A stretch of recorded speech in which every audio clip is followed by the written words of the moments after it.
Jadi karena seakan-akan belum melakukan. Indonesia itu dulu kedatangan Islam itu tidak pernah dipertentangkan antara Islam dan negara, sehingga diskusi itu sudah salah karena para wali itu tidak pernah mempertentangkan Islam dan keindonesiaan atau kebinekaan. Satu, bahwa para wali itu misinya dakwah, di mana-mana dakwah itu pasti ketemu yang berbeda, mulai beda agama, beda pilihan madhab, beda tradisi, beda kultur. Jadi itu tidak perlu dipertentangkan, tapi malah itu jadi lahan dakwah. Sehingga kita ini kalau diminta diskusi hubungan negara dan agama malah bingung, memangnya kenapa? Itu seperti dulu zaman P4, saya punya kawan di Jogja, teman saya nulis tafsir Profesor Zaini, itu pernah zaman Pak Erto disuruh sosialisasi P4 di Papua. Apa hubungan Pancasila dan UUD 45? Itu orang Papua jawab, hubungannya baik-baik saja Pak. Jadi yang unik itu ketika disuruh baca Pancasila, 1 Pancasila, 2 ketuhanan yang Maha Esa. Nah, akhirnya 6 kan? Kenapa Pancasila jadi 6? Yang unik itu ketika ditanya, ini saya melihat langsung di TV 7 itu, Indonesiaku ini, ada anak-anak kecil ditanya, bendera ini milik siapa? Bendera merah putih itu. Jawabannya apa? Milik sekolahan Pak aja. Karena memang milik sekolahan. Itu yang tanya itu kaget. Milik sekolahan Pak. Nah, tentang tema ini mohon dibaca ini langsung start ya, langsung serius, karena tadi sudah kayak jurkam tadi, ini yang langsung khas ilmuwan. Ini sebagai penghormatan saya pada Yunisma, ini khas keilmuan. Imam Zuhri adalah gurunya Imam Malik. Ya, saya ulang lagi ya, Imam Zuhri adalah gurunya Imam Malik. Halaman 29. Ini langsung start saya baca halaman 29. Nah, ini terutama yang para punggawa-punggawa ini. Saya baca ya. Ini teks tidak ada yang saya rubah, memang persis seperti ini. Bismillahirrahmanirrahim. Yaqulu Zuhri, ini gurunya Imam Malik. Fama futiha fil islami fathun qablahu kana a'zama minhu. Innama kanal qitalu haitsul taqon nasu. Falam makanatil hudnatu wa wadu'atil harbu wa amanan nasu ba'duhum ba'du wal taqaw fatafawadu fil hadits wal munaza'ah. Falam yaklim ahadun bil islami yaqilu syai'an illa dakhula fihi. Walaqad dakhalataini kasanaten mithlu man kana fil islam qabla dzalika wa aktsar. Terus ini ngomongnya harus santai, nggak boleh provokatif. Begini, kita tahu dalam perdamaian Hudaybiyah itu poin-poinnya itu semuanya merugikan Islam. Di antaranya adalah jika yang Islam masuk kafir harus dibiarkan, karena berarti masuk ke habitat asli. Karena Nabi sebelum jadi Nabi, komunitas pokok itu kafir, sehingga kalau Islam masuk kafir kembali ke habitat. Tapi kalau Islam masuk kafir, kafir masuk Islam itu harus dikembalikan karena dianggap bid'ah. Maka kalau kamu dituduh bid'ah itu tenang saja dulu, Nabi itu ya dituduh ji'ta bidinin muhdas, kamu datang dengan agama yang baru. Cuma agak diteruskan wa kullu muhdasatin bid'ah wa kullu bid'atin dalalah. Jadi orang-orang kafir dulu kalau ngomentari Nabi, ji'ta bidinin muhdas, kamu datang dengan agama yang apa? Baru. Nabi nurut. Semua perjanjian yang merugikan Islam itu Nabi nurut. Tapi Nabi hanya minta satu hal, jangan ada perang 10 tahun. Dan orang boleh seminar, boleh diskusi tentang Islam. Ya, ini dengerin betul ini. Jadi saya tidak akan provokatif, ini pakai logika. Nanti bisa dipakai disertasi doktor. Tapi saya minta orang boleh diskusi, boleh seminar tentang Islam. Akhirnya saat itu juga ada orang yang masuk Islam. Di depan tulisan itu belum kering istilahnya. Datang ke situ, namanya Abu Jandal bin Suhail bin Amr. Itu datang ke Nabi, ya Rasulullah, saya ini mau masuk Islam. Kata orang-orang kafir, ini pertama Muhammad, kamu komitmen enggak sama perjanjian? Kalau kamu komitmen harus kamu kembalikan. Nabi bilang, ya Aba Jandal kamu kembali ke mereka, ke habitat mereka, yaitu menjadi kafir, di komunitas kafir maksudnya. Akhirnya nangis. Sayyidina Umar itu mendekati Abu Jandal, kemudian memberi isyarat supaya ngambil pedangnya. Jadi isyaratnya wong ini baca ora wis. Maksudnya orang-orang kafir. Tapi Abu Jandal nggak mau. Singkat cerita akhirnya kembali ke komunitas kafir. Tapi yang dikatakan Imam Zuhri cara analisis ini nggak bisa pakai provokatif, harus pakai analisis. Innama kanal kitalu haitsul takon nasu. Yang namanya perang itu menjadikan orang tidak berpikir jernih. Ini poin yang diambil oleh Rasulullah. Kalau dibahasakan Nabi curi kesempatan, masuk Nabi dikatakan mencuri, meskipun itu hanya bahasa ya. Tidak mungkin lah kita bahasakan seperti itu. Saya ulang lagi ya. Kenapa ada perang berkesinambungan sampai tahun ke-8 Hijriah? Mulai tahun kedua ada perang Badar sampai tahun 8 Hijriah itu perang terus. Nabi sama orang kafir perang terus. Akibatnya apa Pak Profesor? Namanya perang itu ya nggak kau bermikir. Pokoknya agar ketemu Islam perang, Islam ketemu kafir perang, nggak kau bermikir. Padahal Islam itu bisa diterima oleh akal sehat, harus lewat diskusi, lewat pengamatan, lewat pemikiran, lewat pengendapan berpikir. Makanya Nabi tahu ini masalah besar. Kalau orang perang terus, itu gak kober mikir Islam, tidak sempat diskusi tentang Islam. Makanya Nabi hanya minta satu poin. Oke, perjanjian ini saya turutin semua, tapi saya minta orang kafir semuanya boleh mendiskusikan Islam, boleh seminar tentang Islam. Mereka bilang iya, paling pikiran mereka kan diskusi paling piye. Ternyata betul, ada diskusi. Terus temanya gini, kira-kira bener di Muhammad Abu Jahal. Terus Tuhan Muhammad sama Tuhan Abu Jahal itu keren mana? Diskusi. Tuhan Muhammad itu khaliqus samawati wal ardi, yang menciptakan langit bumi. Sebagaimana kampanyenya Muhammad. Ya mereka masih jangkar bilang Muhammad. Kalau Tuhan kita, ya berhala itu yang kita bikin, yang kadang rusak, yang kadang kudanan, terus lumutan, pokoknya terus diskusi. Kita kok bener pengirannya Muhammad. Terus Muhammad Abu Jahal. Mulai dhisik Muhammad itu ratau bodoh nih. Mulai dulu Muhammad tuh gak pernah bohong. Abu Jahal, waduh, wis bodoh nih ngongkonan. Wis ribet kan? Dan semua diskusi itu mengarah ke kebenaran Islam.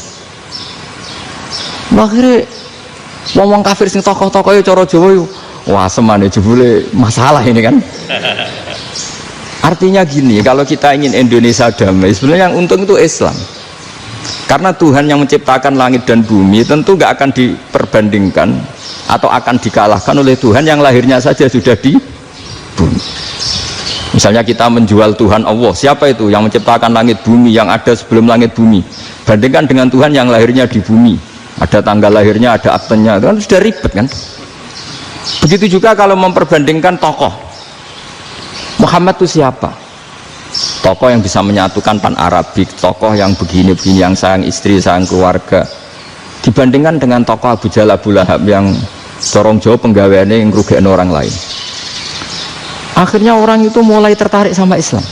Makanya kata Az-Zuhri pakai bahasa dulu, falam yaklim ahadun bil Islam. Tapi kalau sekarang yang populer itu bahasa yatakallam.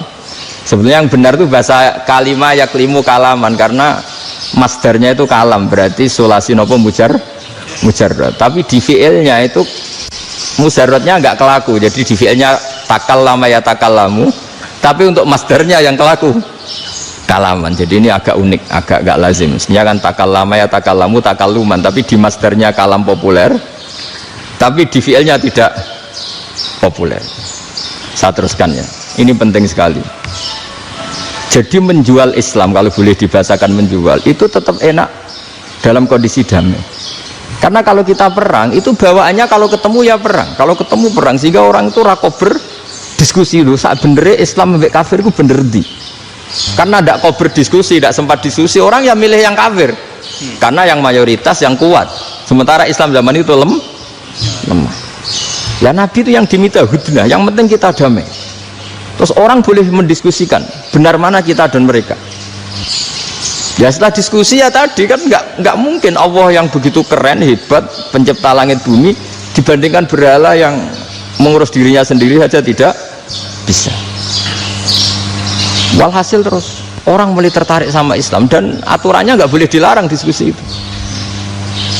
Nah makanya saya pernah ditanya beberapa profesor di Jogja, Gus, suatu saat kalau kampus paling keren di Jogja ini ada Islamic Studies, kemudian pengajarnya dari berbagai agama, ini riskan nggak bagi Islam? Saya jawab, asal yang didiskusikan Islam itu nggak masalah, yang repot itu nak umat Islam. Karena kalau umat Islam yang jadi percontohan, banyak raja yang dolim, banyak pemimpin muslim yang dolim, terus identik dengan Islam itu jadi dolim, kan ribet. Ya kalau pas umat Islam, kalau Islam yang kumat kan jadi masalah kan. Nah ini kan terus jadi beda umat Islam sama Islam yang lagi apa? Kumat. Singkat cerita terus Islam mendapat posisi yang luar biasa. Nah makanya di sini diistilahkan falam makanatil hudnah, ketika ada perdamaian wa amanan nasu ba'dum ba'do, orang merasa aman, itu fatafawadu fil hadis wal munazaah, mereka berdebat. Munazaah itu berdebat, keren mana konsep Muhammad dengan konsep Abu Jahal, keren mana konsep Tuhannya Muhammad dengan Tuhan kita, terus diskusi dan mereka akhirnya ikrar, wah yang benar ya Muhammad lah. Di mana-mana Tuhan tuh ya sebelum langit dan bumi, di mana-mana Tuhan ya punya reputasi menciptakan. Masa Tuhan reputasinya diciptakan, kayak berhala dan sebagainya. Ibadah juga gitu. Ibadah wong kafir itu kalau tawaf itu telanjang, ibadah Muhammad santun pakai pakaian. Terus akhirnya mereka mulai tertarik Islam. Sehingga saya lihat di beberapa tafsir, saya memang tidak akan ngomong yang tidak serius, ngergani Unisba ben sawangane pemikir serius. Di Quran itu sampai lihat di tafsir Tobari itu ada ayat bal naqzifu bil haqqi 'alal batil fayadmaghuhu fa idza huwa zahid. Qadzafa itu kalau di kamus tak lihat itu takallama bila dalilin. Qadzafa itu yes pokoknya sekenanya. Artinya gini, kebenaran Islam atau kebenaran hak itu kamu taruh sekenanya saja itu tetap menang. Apalagi kamu taruh secara teratur, kamu taruh sekenanya saja itu tetap menang. Sehingga di sini banyak sahabat yang hidup di Cina. Sekarang juga banyak orang alim yang milih hidup di Amerika, banyak orang alim yang milih hidup di Inggris. Dan mereka pede, percaya diri, karena kebenaran itu kamu letakkan di mana saja, itu tetap akan menang, akan menemukan momentum kemenangannya. Misalnya gini, contoh paling gampang. Dulu para peneliti, saya ulang lagi, dulu para peneliti itu ya datang kemana-mana, termasuk Ibnu Battuta, termasuk Ibnu Khaldun, ya semua peneliti itu suka neliti. Setelah diteliti, Quran itu satu-satunya kitab suci yang membicarakan sains, misalnya tentang falak, tentang astronomi, tentang asal-usul kejadian manusia, kejadian makhluk, juga bicara tentang geografi, geologis, semuanya. Sementara kitab lain hanya cerita tentang mawaid wal hikam wal ibar. Jadi diteliti kayak apa, pada akhirnya hak ini yang menang. Bal naqdhifu bil haqqi 'alal batil fayadmaghu fa idza huwa zahid. Saya berkali-kali cerita, ada ulama yang ahli matematika. Ketika ditanya kenapa kamu suka ngajar matematika, sampai muridnya itu ragu, ini guruku mlebu swarga ta ora, penggaweane mulang matematika. Tapi para muridnya bermimpi bahwa Imam Amudi itu disuruh ngajar para malaikat, dan itu pede betul dia. Kata Allah, ini ulama saya yang iman kepada saya setingkat iman kamu. Jadi malaikat itu tidak mungkin, Gusti, kita menyaksikan langsung engkau, sementara ini di bumi nggak nyaksikan jenengan, kenapa bisa sepede dan seyakin itu? Akhirnya Imam Amudi disuruh ngajarin matematika. Jadi Anda kalau profesor itu nanti harus sempat ngajari malaikat, itu baru benar-benar profesor. Jadi nanti di akhirat ngajari siapa? Malaikat. Jadi ada seminar yang melibatkan banyak malaikat, narasumbernya itu seorang profesor. Itu ketika kenapa engkau begitu yakin kalau Allah itu Tuhan dan Allah itu Al-Wahidus Shomad. Terus Imam Amudi mulai nulis angka gak beraturan, 2, 3, 4, 5 sampai 1 miliar, 1 triliun, semuanya gak beraturan. Kata beliau, nisbatus naini wasalasa ila ma la nihayatalaha iku nisbatul far'i ilal asli. Mbok angka sebanyak apapun, 2 dibanding 1 ya far'ul wahid, 3 dibanding 1 ya far'ul wahid, semua angka yang gak terhingga pun dibanding 1 semuanya far'ul wahid. Semua angka sebanyak apapun itu cabang dari angka satu. Fakullu hadhil awalim far'un minal wahidis somad, yaitu Allah Subhanahu wa ta'ala. Wakil malaikat tepuk tangan, iya juga. Jadi begitu juga ada ulama itu ahli gambar. Saya dulu ngaji sama Mbah Mun Al-Husunul Hamidiyah, itu kitabnya itu banyak gambarnya. Dan gale gambar yang ngawur betul, mangga ahli gambar. Saya Apple, terus sempurna lele. Semua gambar bangunan, gambar sapi, pokoknya gambar. Ternyata dia menemukan Tuhan itu dari gambar. Gambar serapi ini atau seruwet ini sama. Gambar rapi sama ruwet itu sama kalau dalam pandangan tauhid. Dimulai minan nuqtah al-wahidah. Kowe cek gambar sing rapi, sing indah, cek gambarmu elek, dimulai dari satu titik. Dan titik ini nuqtatil wujud, yaitu Allah Subhanahu wa ta'ala. Jadi nak cara ahli tauhid gak penting gambare api, menang lomba atau ora penting. Butuhe hadis surah ini gambar baik yang rapi maupun ndak adalah min nuqtah dari satu titik. Ya, alam raya sebanyak ini mbok gambar mbok ora, cek mulai Mars sampai Jupiter kabeh semua bentuknya yang banyak ini semuanya min nuqtatil wujud, yaitu dari titik wujud. Ini kok Allah Subhanahu wa ta'ala. Di sini hebatnya ulama-ulama, mbok dia pengajar matematika, mbok pengajar gambar, semuanya dipakai perangkat untuk tauhid. Ya, itu kan juga bagian dari Islam damai, Islam yang sangat jadi tidak perlu perang untuk orang dipaksa Islam, nggak perlu provokatif kayak tadi pidatonya rektor jenengan tadi. Jadi ciri utama ilmuwan tuh kalau ngomong datar tapi logikanya nggak terbantahkan, itu ciri khas ilmuwan. Kalau ciri khas politikus kalau ngomong itu keras, provokatif lah kira-kira gitu. Tapi isinya biasa. Nah saya berharap nanti semua profesor doktor itu datar tapi isinya kualitasnya bagus ya. Mentes. Jadi makanya terus kata ulama kenapa diistilahkan balnat zifu bil haqqi, kenapa pakai kodhafa sementara kodhafa maknanya takallama bila dalil. Maksudnya bila dalil di sini itu min ghairi ikhtiyajin ila dalilin. Kebenaran itu memang nggak butuh dalil. Apa kita perlu dalilnya apa? Buktinya apa? Kalau tiga itu cabang dari satu. Wong gendeng yakin yang takut gitu pas orang gendeng. Wong tiga cabang dari satu kok ditanyakan buktinya apa? Itu min awalil bidah. Pertama orang pasti tahu kalau tiga itu far'ul wahid. 1 juta juga far'ul wahid. 1 miliar juga far'ul. Gambar yang sebanyak apapun ya dimulai dari satu titik, cek gambar bener maupun yang tidak. Akhirnya apa? Ulama dulu itu sebegitu rileks nerangkan tauhid. Lalu kenapa asma ini yang ya ini kan khas NU ya, khas pesantren. Sebenarnya saya keberatan pakai istilah khas NU, pakai khas pesantren karena NU itu anaknya pesantren, jangan dibalik pesantren anaknya NU, karena sebelum ada NU itu ada pesantren. Tapi kayaknya Unisma lebih suka pakai bahasa NU dan saya ya agak-agak orderan yang terpaksa disuruh ngomong. Ini agak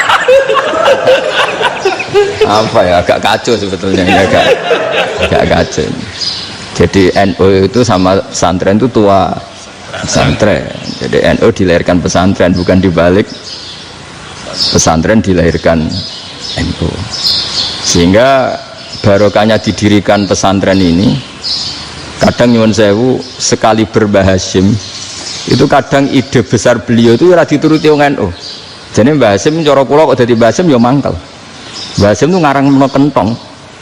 Nggih ngaramno beduk, tapi NU nganggo kentong. Beduk. Dan uniknya Mbah Hasyim enggak tersinggung. Karena ciri khas pesantren itu membolehkan perbedaan apa? Pendapat. Itu masyhur khilafnya Mbah Hasyim sama Mbah Fakih Mas Kumambang itu sampai dikitabkan. Saling ngeritik, saling macam-macam lah. Jadi cara berpikir Mbah Hasyim ketika Nabi rembukan, ini gimana ya cara menentukan waktu sholat ya pakai kentong ya Rasulullah, zakalin nasoro itu untuk orang Nasrani, ya pakai buk itu trompet, zakalil Yahud itu untuk orang Yahudi. Terus ada yang lagi pakai api ya Rasulullah, zakalil Majusi itu orang Majusi.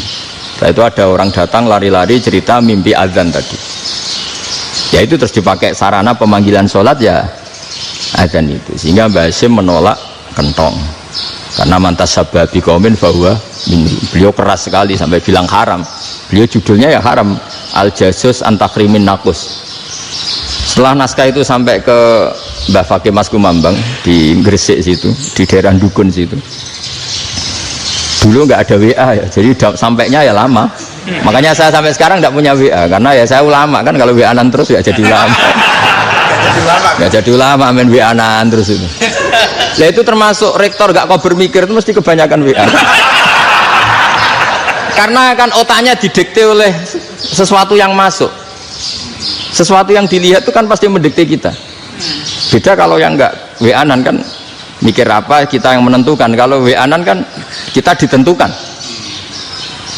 Mau mikir anaknya butuh apa, gara-gara WA informasi Jakarta mikir Jakarta. Padahal secara kewajiban ngapain kamu orang Malang mikir Jakarta? Gara-gara WA mikir Jakarta belum selesai ada berita di Sulawesi, mikir Sulawesi. Habis itu mikir NTT. Makanya semua orang sekarang merasa tokoh nasional gara-gara informasi yang masuk itu nasional. Jadi Mas Yo RT itu mikir gimana Gus Indonesia kok. Ada RT sampai lupa kalau dia itu RT. Jadi semua orang sekarang merasa tokoh nasional. Dan itu gara-gara apa coba? Akhirnya semua orang juga punya ide tentang nasional. Harusnya negara itu gini-gini. Jebule wonge sing duwe ikon itu sapa? RT. Ribet kan? Saya teruskan, setelah naskah itu sampai ke Kiai Fakih Mas Kumambang, beliau itu marah besar. Ini harus dilawan, dan saya bukan karena benci Mbah Hasyim. Beliau teman saya ketika ngaji Kiai Mahfud di Mekah. Jadi Mbah Fakih dan Kiai Hasyim itu teman ketika ngaji di Mekah. Secara ngelawan tuh lucu, gak ilmiah, tapi gak ilmiah wong alim tetap ilmiah. Di mana-mana serupa itu tidak sama. Ya kalau mungkin zaman Nabi di Medina itu, zaman itu kentong itu identik dengan milik Nasrani. Di Indonesia beda. Pos kampling ya kentong, kebakaran ya kentong, wae sarapan orang di LP ya pakai kentong. Jadi tidak ada jaminan kalau kentongan itu identik dengan Nasrani. Lalu haramnya di mana? Yang di mana-mana tasabuh itu identik. Ini tidak identik. Mulai masalah kan? Mulai masalah. Jadi beliau gaya judul Hazruus. Hazruus itu kepala bergeleng-geleng. Sekarangan kok ngene. Jadi sekarangan kok provokatif gitu gitu. Nah, dan itu Mbah Hasyim ya hormat Mbah Fakih ya hormat Mbah Hasyim. Saya sendiri secara pribadi itu lebih suka pendapat Mbah Hasyim sebetulnya. Karena bagi saya sholat itu sakral, ya sudahlah kalau sakral ya dipanggil dengan sesuatu yang sakral yaitu kalimat thayyibah azan. Tapi saya tidak akan bilang kalau kentongan itu haram.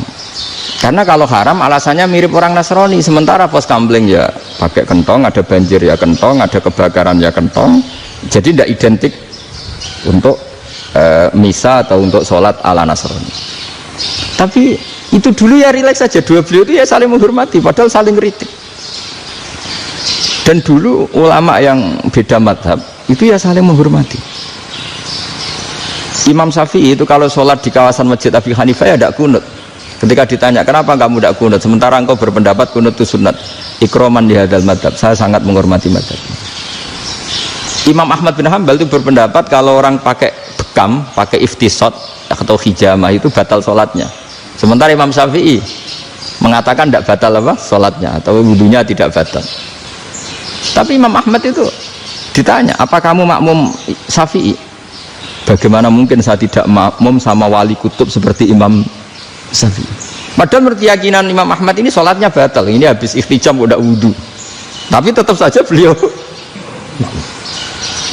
karena perbedaan pendapat di furu' itu lazim. Ya orang boleh berdebat lah. Ketika Unisma datangkan saya, itu saking senengnya kiai, itu saking sombongnya sampai ngatur kiai, kan nggak pernah bisa diperdebatkan. Itu kan orang boleh debat kan? Itu saking angkuhnya apa saking senengnya kan nggak jelas kan? Kan dan orang boleh setuju pendapat saya, yaitu ngatur kiai itu haram. Setuju juga Pak Rektor, ekspresi mahabbah itu ya macam-macam. Dulu sahabat ya gitu, sahabat itu ada yang nggak kenal wajahnya Nabi sama sekali sampai akhir hayatnya. Ketika ditanya, lo kamu itu sahabat kok nggak tahu wajahnya Nabi? Saya tidak pernah berani memandang Nabi karena ijlalan Nabi, terlalu menghormati saya sehingga tidak berani memandang wajahnya. Ada sahabat yang pembawaannya dulu wajah Nabi sampai bisa nyifati.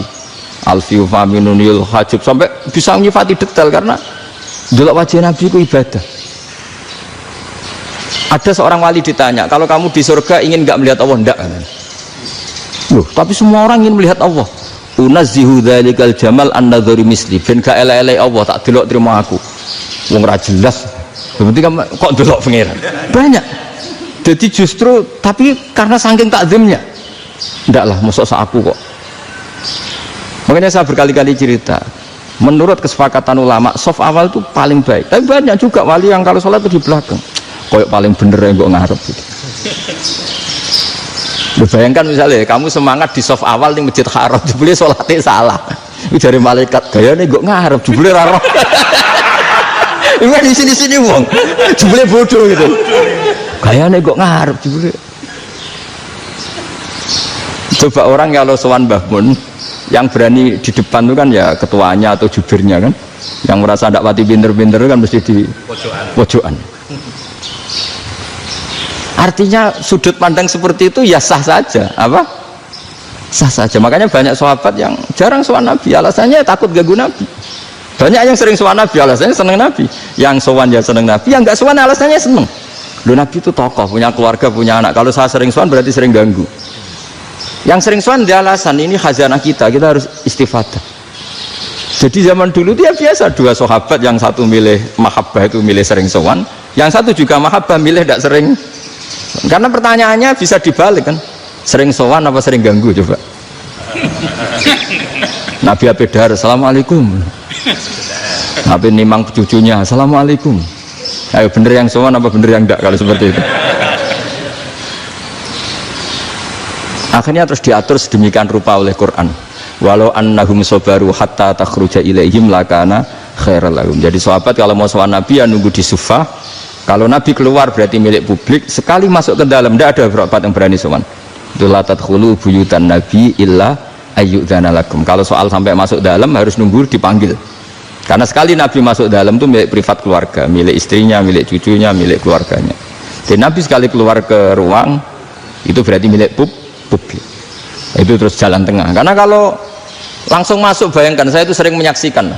Mbah Mun habis ngaji 2,5 jam ngaji Jalalain. Baru masuk, assalamualaikum. Padahal yai mungkin mau ke kamar mandi, mau ini itu. Jadi dulu itu Quran sangat modern. Sebelum ada dokter ngatur tamu, rektor ngatur tamu itu Islam sudah modern. Dia kan nggak fair kan? Misalnya saya ke Unisma harus janjian pakai ini, terus kalau misalnya kesini selonang-selonang kan lucu kan, mentang-mentang kiai terus juga sowan-sowanan selonang-selonang. Padahal kalau kita mau ke mereka pakai protokol.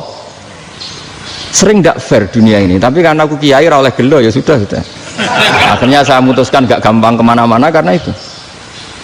Saya sering didatangi ajudannya menteri, Gus mau ada tamu dari Jakarta tanggal ini, mesti saya bilang, mereka milih tanggal yang mereka kosong, kok tidak mikir apa itu kosong. Tak jawab enggak lah, sebelum diatur bahasanya dan tawaduknya gitu. Akhirnya dibalik, datang lagi, Gus jam dengan kosong apa kita menyesuaikan. Lah itu lagi dia akhlak kata saya. Itu baru punya akhlak kata saya. Bukan masalah ini, bukan masalah gengsi ya. Saya sendiri itu dolan ke alumni itu jarang karena ya takut. Kiai kan yo nganggur jam 09.00 nganggur, jam 10 nganggur. Bisa saja alumni itu kerja di pabrik, bisa saja yang latihan ekonomi di pasar. Jika kalau saya datang jam 9, iki kiai sing nilai santri ini, apa kiai sing ganggu santri? Ya karena orang ini melakukan rutin gak kok berpikir, pokoknya ngono jenenge silaturahim. Mau nyerah kok berpikir, padahal kalau diangen-angen ini kiai yang nilai santri ini, apa kiai yang ganggu santri ini karena datang di jam kerja. Nah, bayangkan kalau kebenaran dulu itu dikawal oleh satu peradaban perang. Jadi Nabi sesuai diangen-angen Nabi. Perang Badar menang Nabi, perang Uhud menang wong kafir, perang ini gonta-ganti. Apapun itu yang penting satu kesimpulannya, cara Rasulullah kesimpulannya satu, orang tidak kober mikir kebenaran secara mengendapkan pikiran dengan pikiran jernih.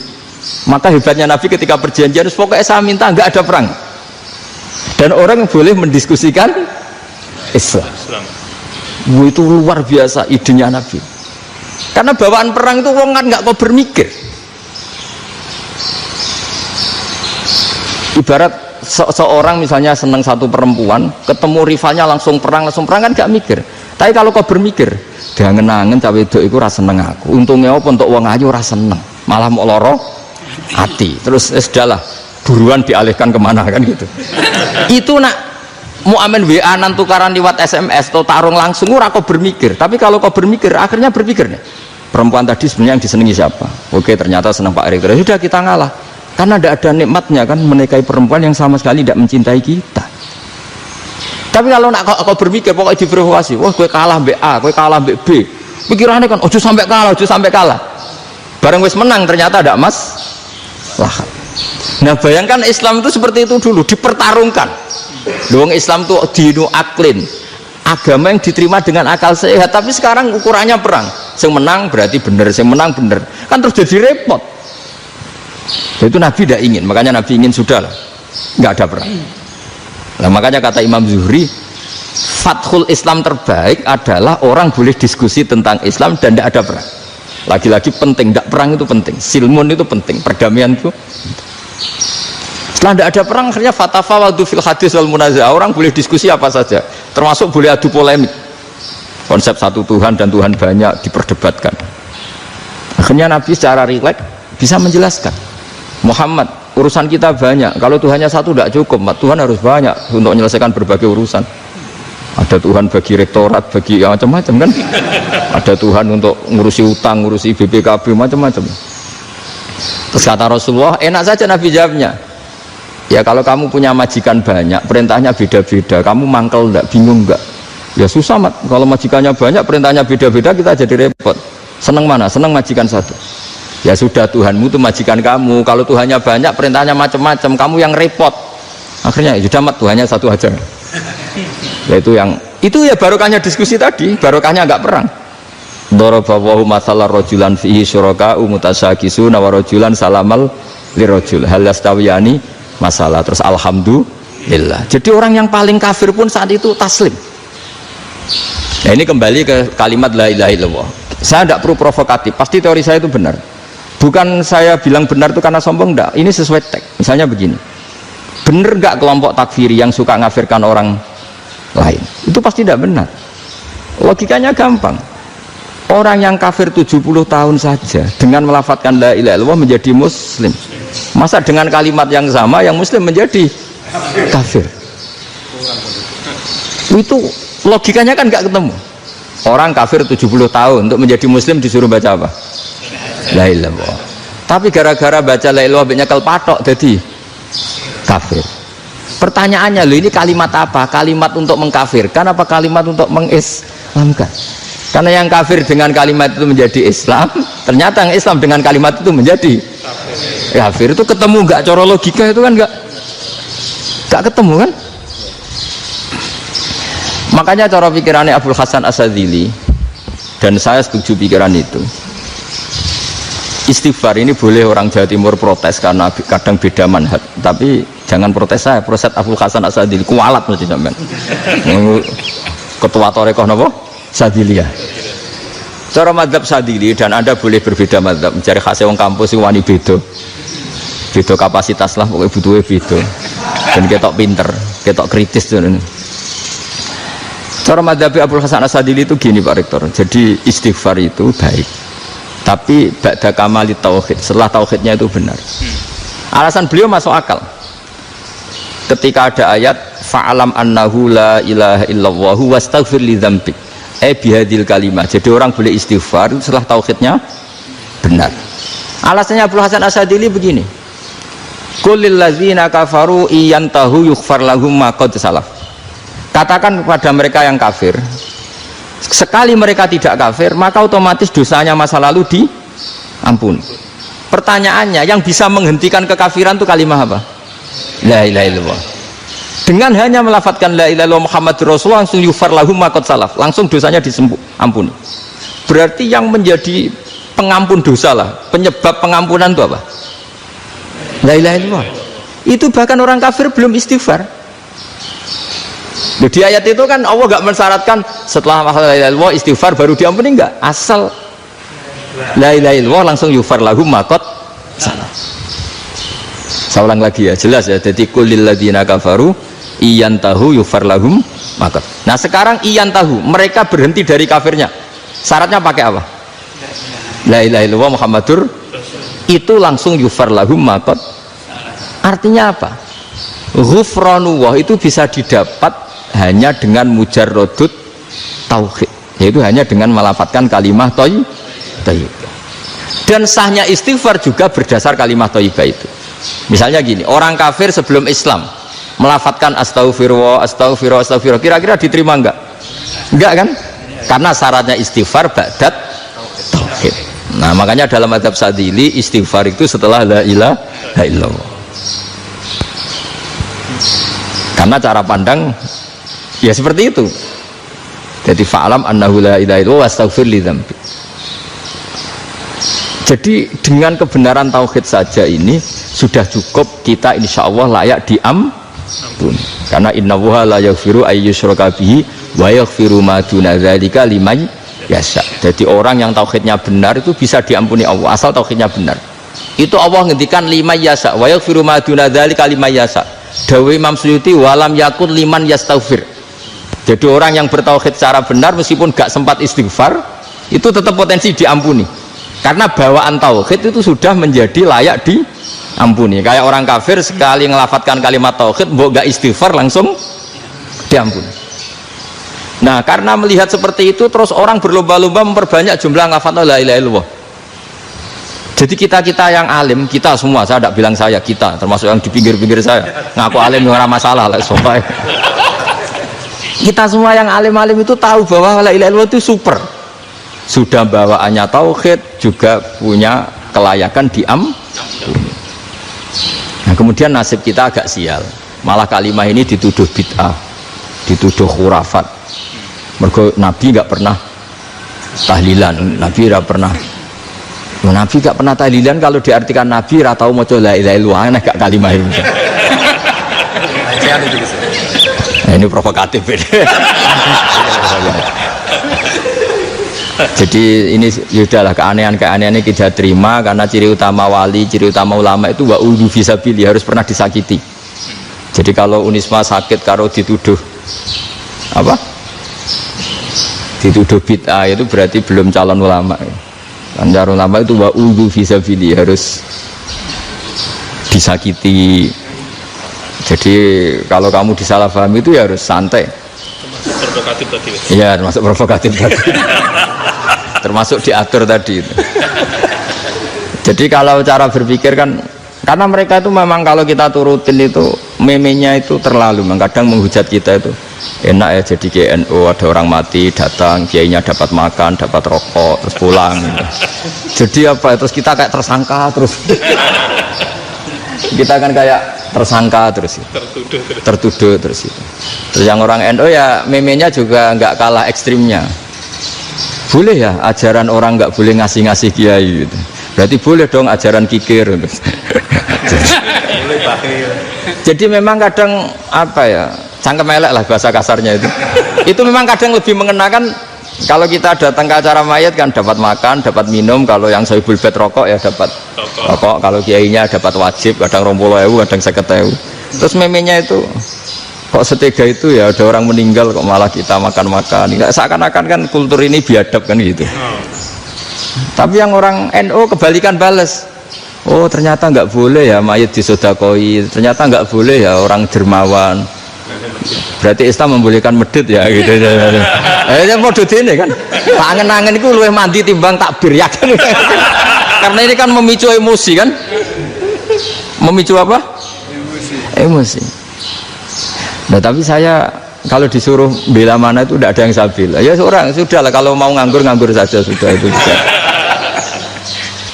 Ya tapi itu memang apa ya, itu khazanah Islam, ada yang kritik ada yang enggak. Ya itu memang khazanah, ya biasa aja kalau saya biasa aja. Karena dulu ulama itu sudut pandangnya itu ya seperti itu. Ada yang ulama suka ibadah itu sholat, ada yang milih apa tidur. Sampai Imam Ghazali bilang suatu saat ibadah terbaik di zaman akhir itu tidur kan. Sholat saja kalah sama tidur kan. Tapi itu loh ya, yang wajib tetap loh, terus kamu gak sholat wajib. Begini beliau mencontohkan itu. Ada orang sholat tahajud terus obsesinya itu ingin hajatnya terkabulkan. Sementara yang tidur obsesinya nikmati rahmatnya Allah, boleh tidur, bisa tidur. Kata Imam Ghazali, timbang kita tahajud terus nuntut pangeran aduk turu katanya. Mergo engko dia akibat terus setan memberi bisikan, lo nyatanya kamu tahajud ya gak terkabul. Berarti cerita bahwa Nabi ngendikan kalau doa tahajud mustajab enggak. Daripada ngono kan turu ora tau donga. Timbang abri-abri Islam ya, timbang elek-elekin apa? Islam. Jadi ulama itu mulai dulu itu sudah berpikir. Banyak orang menjadikan tahajud, sholat malam itu media untuk hajatnya. Dan kalau nggak kesampaian ini mutung. Nyalahkan kiainya ijazah ramandi. Macam. Daripada ngono ora usah apa? Tahajud turu. Dan jenis kayak ini tuh banyak. Makanya ulama kayak saya itu saenake dhewe itu ya jarak. Saya sering didolani muhibbin terus bilang, Gus saya doakan gini-gini, saya mau nyalon bupati atau saya gini. Saya bilang gak waduh orang donga, nak ramandi darane ulama dongane ramandi. Nak mandi kamu jadi bupati tetap nganggep karena beli. Sopo sing ora roh bupati saya juga beli. Ribet kan? Ketika mereka jadi ngunsurkan doa kamu apa karena kemarin beli? Yang beli maksudnya, nggak beli nggak usah tersinggung. Jadi ribet ngadepin. Nggak, artinya gini loh, boyo doa itu jangan dipakai begitu loh. Kalau minta nasihat tak nasihati, jadi bupati yang baik, gubernur yang. Kalau minta doa itu resikonya akhirnya gigi kalau diminta doa ya doa, sebenarnya diisinya itu nggak doa kemenangan. Selamat. Itu mau selamat gitu. Karena ribet. Makanya Islam itu doa itu setelah iman. Aturan iman benar baru doa. Aturan iman benar termasuk Allah itu yaf'alu ma yasha', boleh melakukan yang dikehendaki. Allah nggak boleh terdikte oleh doa kita, nggak boleh. Ya saya ulang lagi ya, madzhab Hasan Asyadzili ini khas kita. Jadi la ilaha illallah itu didahulukan sebelum istighfar. Tapi kebalikannya madzhab Imam Sanusi itu dibalik. La ilaha illallah itu kalimat yang sakral. Karena yang sakral dibutuhkan muqaddimah, yaitu yang melafadzkan harus yang sudah bersih, yang sudah steril baru melafadzkan la ilaha illallah. Maka dalam madzhab Sanusiyah istighfar dulu baru la ilaha illallah. Nah, dalam madzhab Abul Hasan Asyadzili kebalikan, istighfar itu sah setelah sahnya tauhid. Kamu ikut mana tuh? Asyadzili apa Sanusiyah? Alhamdulillah sama-sama tidak paham, ya sudah. Akhirnya sudah, ya nggak kemana-mana kan gitu. Jadi apa ya? Terus ini saya teruskan, ini biar khas pesantren atau khas NU lah, kalau bahasa Pak Rektor khas NU. Ini Ben sampean tahu beberapa perbedaan itu lazim, halaman 24 ya, halaman 24 sama 25 tak baca, ini masih orisinil. An Sufyan bin Uyainah, ini juga gurunya Imam Syafi'i. Kata Sufyan bin Uyainah, beliau cerita, kana Isa wa Yahya alaihi salam ya'tiyanil qaryah fayas'alu Isa an syirari ahliha wa yas'alu Yahya an khiyari ahliha. Jadi Nabi Isa dan Nabi Yahya itu satu generasi, sama-sama masih muda. Kalau di satu kampung yang Nabi Yahya tanya, ini keluarga terbaik siapa? Saya mau nginap di situ karena kumpul orang baik itu nyaman. Kalau Nabi Isa kebalikan, keluarga terburuk mana ya, saya tak di situ. Nah terus akhirnya faqala lahu Yahya lima tanzilu ala syirarin nas, kenapa kalau kamu bermalam kok malah kumpul orang-orang yang nakal? Innama ana tabibun udawil mardo, saya ini nabi barat dokter, di mana-mana dokter yang ngumpuli yang sakit, ngobati yang sakit. Makanya di NU itu ya banyak Kiai Jazab mengumpuli yang nakal-nakal. Nak tepak yang ngentas yang nakal, nak ra tepak ya katut.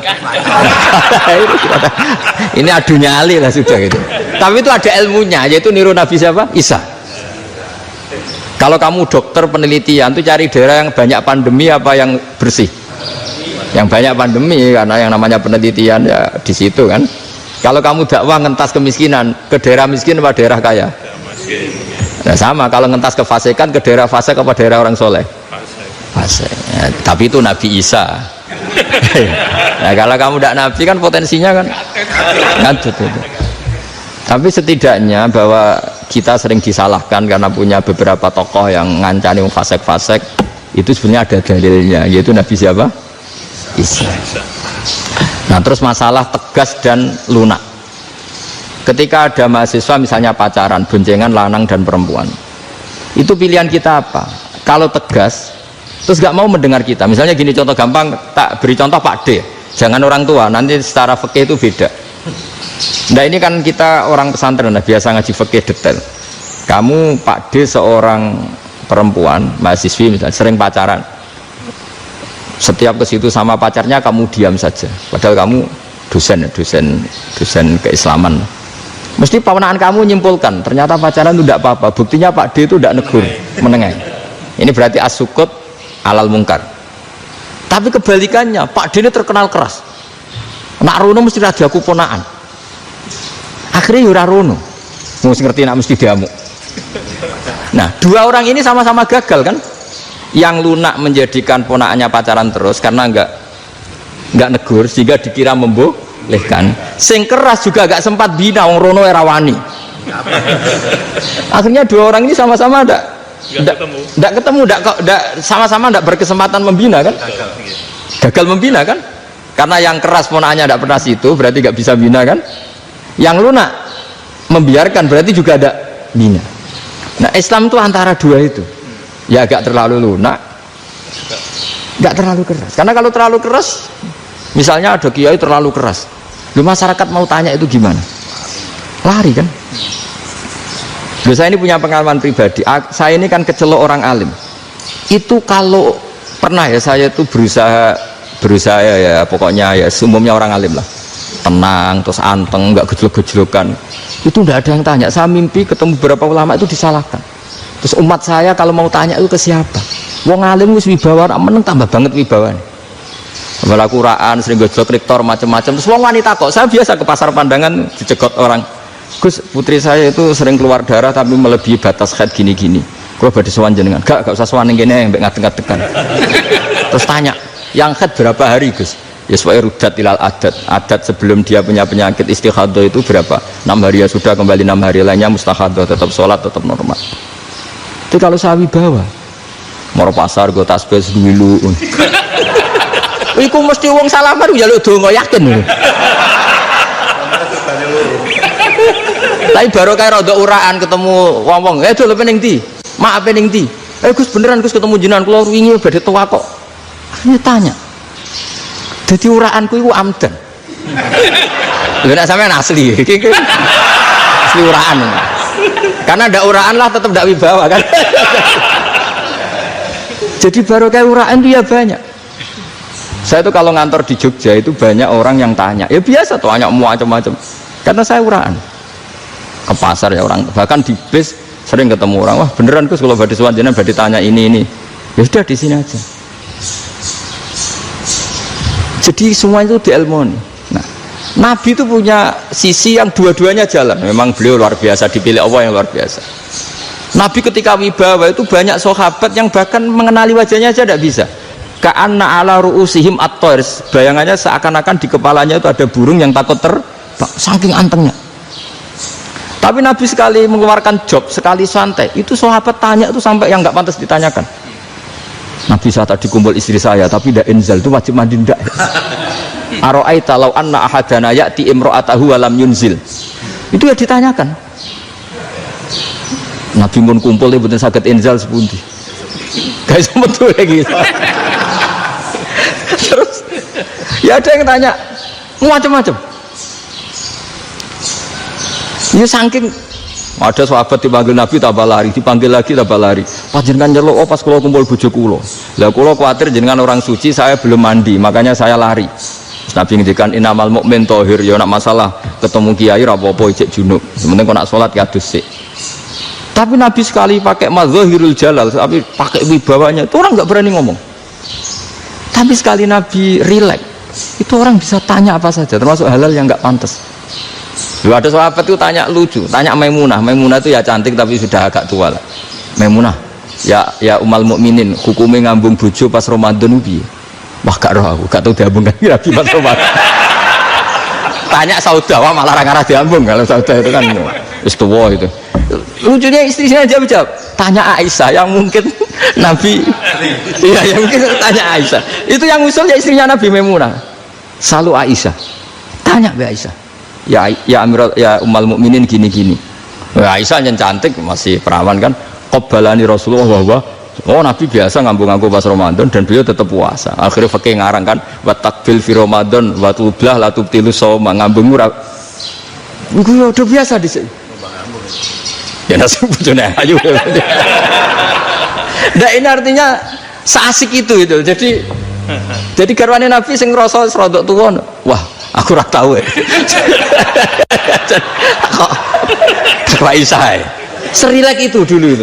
Maksudnya orang-orang Islam pertentangan itu. Maksudnya ya balik semua ini bedanya orang pesantren sama orang kampus. Kalau orang kampus mau cerita agama itu rahmatan lil alamin, tapi nyontokno rileke ora iso. Agama itu rilek, tapi nyontokno rileke ora iso. Mergo ora pati ngaji. Contohnya ora iso, tapi mau gawe kaidah mau Islam itu rahmatan. Jadi Nabi itu lah, Allah juga gitu. Allah itu kalau sudah memperlihatkan madzahirul jalal itu mbok malaikat Jibril rawani ketika Allah dengan madzahirul jalal. Tapi kalau Allah dengan madzahirul jamal, madzahirul apa? Jamal. Iku yo gojok-gojokan ambek makhluke gojok-gojokan. Dibuli-bulian cara sakniki. Ya sampean delok ning hadis syafaat itu, akhiru man dakhalal jannah atau akhiru man kharaja minan nar itu di beberapa judul. Ada seorang rojul yang ahli neraka ya, dintas mbek pangeran terus didudono swarga. Gusti, swarga sengiler tok ora wong wayu, roh wis mung ngiler tok. Ngerjaluk Gusti mosok roh tok ora oleh mlebu. Jarimu asal mlebu metu kon neraka ora jaluk-jaluk meneh. Sumpah lho ya, gak jaluk apa-apa meneh. Mboten Gusti. Sekali saya keluar dari neraka ndak akan minta apa-apa lagi. Wis. Wallahi, wallahi. La as'alu ghairaha. Mesti ghaira khoslah, ghaira tilkal khoslah. Ya niku selain keluar dari neraka saya ndak akan minta lagi. Didono swarga wong do kelon seru wibet kan. Sing bojone elek kan dendam dadi ning swarga iki. Swarga wis macam-macam. Gusti mosok roh tok ora oleh mlebu. Jarine ra janji ra njaluk meneh. Akhire ya wis didelokno neraka. Pangeran jawabe gampang didelokno neraka. Roh neraka begitu menyakitkan, begitu ngeri. Sudah Gusti saya tidak minta surga, sementing nggak masuk neraka. Rabbana srif anna adzab jahannam. Setelah lama itu dihadapno swarga njuk mlebu swarga, terus dihadapno neraka. Akhirnya ya sudah. Saiki mlebu swarga gak apa-apa. Iku jawabe lucu. Atas taziu jenengan ngenyek kula. Engkarwan ra di swarga kok mlebu swarga. Terus akhirnya mlebu swarga kan mlebu swarga tamanna, sangen-angen sembuh jaluk apa? Orang angan-angan yang indah-indah laka wa asratu amsal ya siku tak turuti wa asratu amsalih lan lipatan ke-10.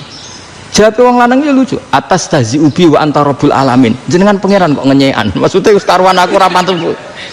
Terus dari pangeran la astazi ubika walakinni ala ma asya'u qadir. Aku gak ngenyek kowe, pancen aku pangeran. Nuruti kowe iku iso. Jadi Allah sendiri ketika dengan madzahirul jamal itu malaikat ya ono sing wani bantah.